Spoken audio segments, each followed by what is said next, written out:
Hey folks, this is Edward Mann from Fast Eddys Keys Express in Minneapolis, Minnesota.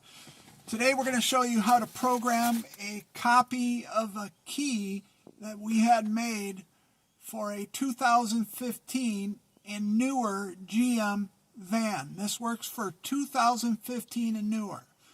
So we have two keys. We have the original, which is already programmed, cut, and works.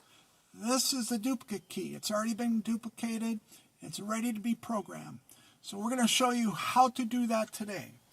So what you do is you take your original key that does work the vehicle right now, put it in the ignition, and start the vehicle. Let it run for 5 seconds. And once the 5 seconds is up, you turn the motor off and you pull out the key and stick in the duplicate key. And this is the duplicate key. Now we stick it in within 5 seconds, let it start, and it's now programmed to the computer so the key is reading it. So that's how it's done, folks, and I appreciate you joining us here today. This is Edward Mann from Fast Eddys Keys Express, Minneapolis, Minnesota. Thank you.